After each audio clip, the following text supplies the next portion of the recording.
We are now in the auditorium in Sierra Nevada at 2,320 meters elevation.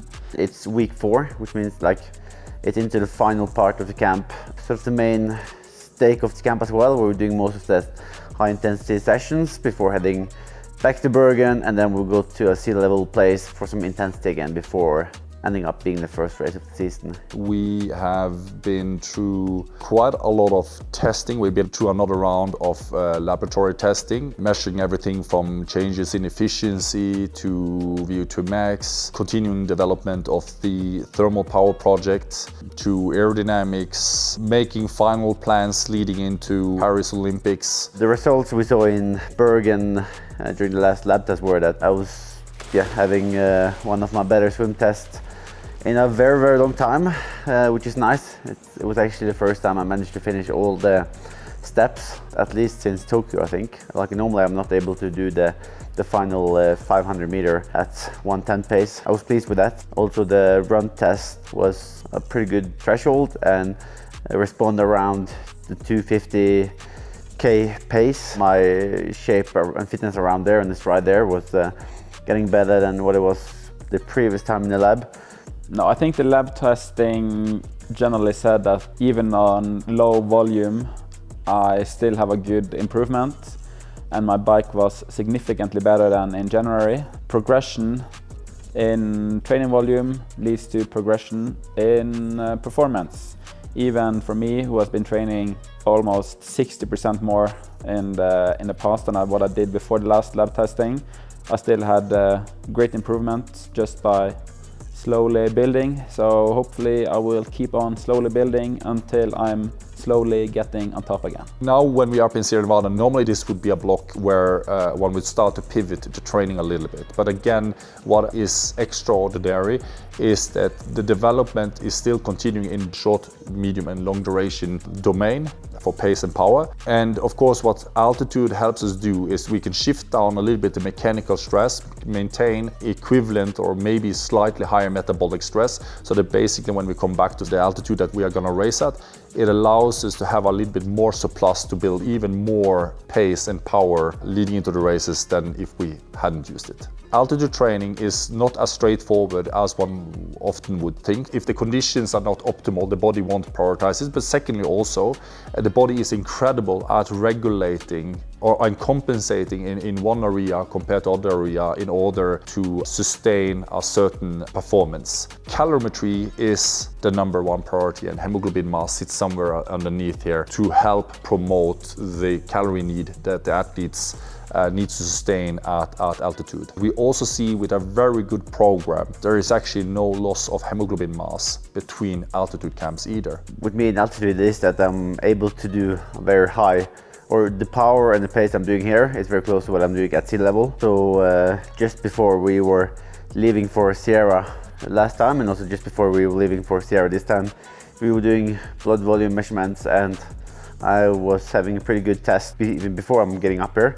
So I'm starting off very well. That makes it easier for me to do more of those race specific sessions up here, running faster, swimming faster, or cycling faster, or compared to what's normal at this altitude. Today was good, like my own performance was good, and it's exciting to be here with the team. The bike ride was very exciting. I loved the part where I turned left.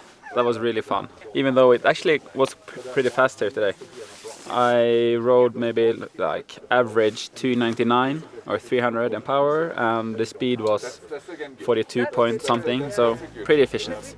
There are some parts of the training which is I would say is fairly universal, whether you are doing long course or short course racing. And of course, because of the situation that Gustav is in, where he is still under rehabilitation, despite some ups and downs in pain or in discomfort, he's gradually increasing all the time. We are not there yet that we are really starting to specify the training for Gustav yet. He is still growing in the short, medium and long duration domain for pace and power.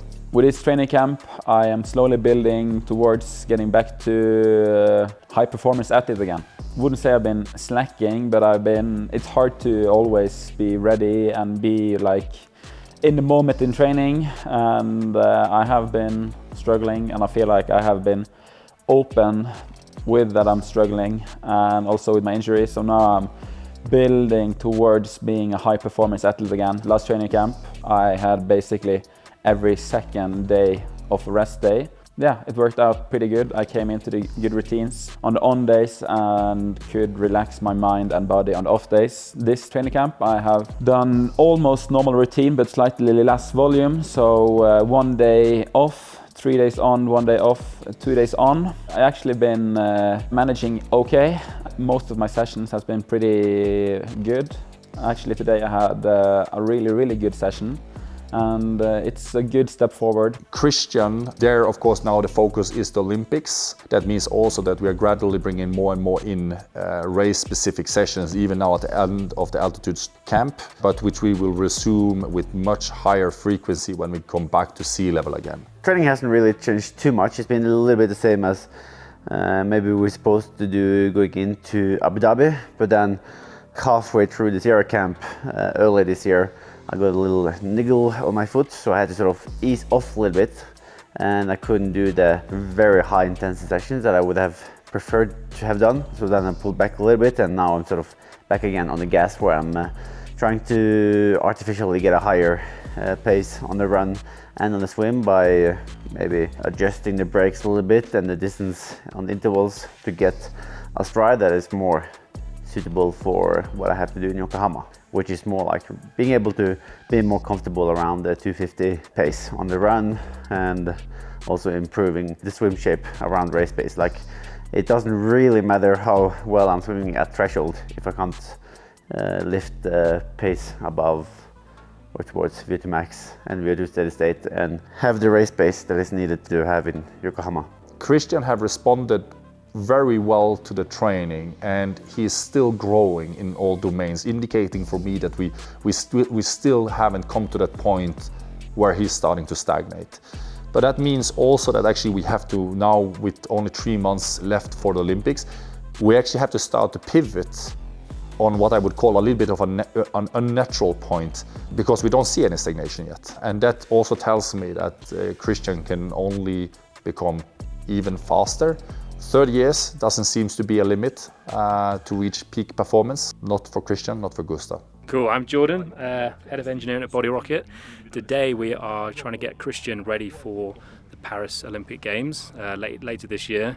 So we're working with Surpas to try and find the best suit for him. We're trying to redesign the Surpas suit slightly just to make it as efficient as possible for the Paris course. So this is Kristian's special Body Rocket bike. It's exactly the same as his standard bike. We've done a bit of work a couple of weeks ago where we've increased his stem length slightly for the games. We found that to be really critically a massive bonus for him. His CDA lowers with a longer stem. So yeah, this is the system. So we've got a Body Rocket sensor under the saddle here. This is kind of the unique thing about the road bike. There's a sensor inside here, another one of our Body Rocket sensors. This is kind of the brains of the guy. Hopefully that will go away very shortly, but for now we've made it not square anymore. What's quite nice, it's more of an aero bottle. The airspeed sensor at the front with the yaw sensor stuff, and then obviously we have our pedals as well down here. So this and this section are our most prototype parts of the system. This is a little bit more refined, and you can see Cora here as well. They've got one of their little sensors on the back as well. So it's a project where a few brains are together, and we want to try and work on this Paris project with Olaf and the core guys. There's a synergy for sure, as well as the Surpas guys. So it's really nice to work in a group. Everyone's bouncing ideas off each other, so it's a really nice environment to work in. So yeah. This week we have been testing the Surpas suit, both in terms of aerodynamic but also thermal regulations. It's been pretty exciting. It's good for me to have like this product I can hold in my hands. I know Olav loves to play around with the numbers, but for me, like, to have this product and help a team of engineers and designers to really just make a better product, it feels really rewarding. Yeah, the team was fun to be a part of. It's just a fun group altogether, so that's been very cool. In the very beginning of the camp, I was down in Granada and doing some air testing together with the Body Rocket. So working on my position there, working on like different stem lengths and different bars to see like what's more comfortable and what's also more aerodynamic. It's sort of shocking to try out a system like this, where with that system they can sort of give me that constant feedback that when I'm running at the same power, I'm actually saving like 40 or 50 seconds by changing the stem further out, because then I'm stretching out more and I'm getting a lower back and a better angle. Later on the camp, we use the same system to test the Surpas suit, both the ones we were using in Tokyo, but also like a different version of that one, so we can maximizing it on aerodynamic as well. What is really nice, Surpas is an incredibly lean and agile team, the same way with Body Rocket as well. This allows us to build technology that where we can do testing out in the field. And one of the things we do see is that the suits that we are designing and we are testing in a wind tunnel, it's a very artificial setting, much like metabolic testing. The more we can bring out to the field and do these kind of direct drag force measurements out in the field, the more we can rely on the position. And what's really interesting also is to see that the position that they assume in a wind tunnel is not the same position they assume outdoors. In a wind tunnel, you go on the bike, you try to figure out a position to sit on there, and then you get an outline to make sure that you fit into that one from test to test to test to test. When Kristian gets on the bike outdoors and he gets a little bit of time to settle in there, the interesting thing is that the repeatability between laps is by a 4th decimal repeatability, and that is without any outline at all. It is basically just Kristian getting back into the position where he feels that he should be, and we see how incredibly repeatable this is. And that allows us, of course, now to make sure also that the suit that we are designing for Kristian and Gustav is working as best possible in exactly the position that is crucial for them. We found now 49 seconds that we are now incorporating into the suit. Moving forward, it allows us to be very rapid also in the prototyping or experimentation, and this is somewhere I would imagine that at the end, even before the Olympics, we will probably have improved the suit for Kristian, so from Tokyo to now, by more than 60 to 70 seconds leading into Paris Olympics. That is not marginal gains. For Gustav, we're testing thermodynamics, where we have assistance from core sensors. So he has 6 to 8 sensors on his body, and also pills in his body to measure the temperature. You will see that he will be changing suits, and the reason why we do this is 2 different suits, 2 different technologies. We will then be able to measure the differences in the body heat temperature. So that's what we're trying to figure out now. On top of working on the aerodynamic, we have also been playing on 2 different fabrics on the suit. So they have both the ones we used in Tokyo, but also a newer version with a new technology that we tried to either see if it was just a gimmick or if it was actually making a difference, changing it out. One thing that we do see again and again and again is the skin, naked bare skin, is superior when it comes to aiding cooling for the body. And one of the things that we have been working now on together with GreenTech is to measure different kinds of textiles to create a suit that helps the body to cool as efficiently as possible, or transfer the heat to the environment as efficiently as possible. We are not talking about a couple of % increase potentially in thermodynamic capabilities of the suit. We are talking probably of another 10, 20 or even more % increase in thermodynamic heat transfer capabilities, simply because this has been an underlooked area for a very long time. People focus on aerodynamics with their suits, not on thermodynamics. This is something we started several years before leading into Tokyo. We knew in Tokyo we had the best suit by a massive difference.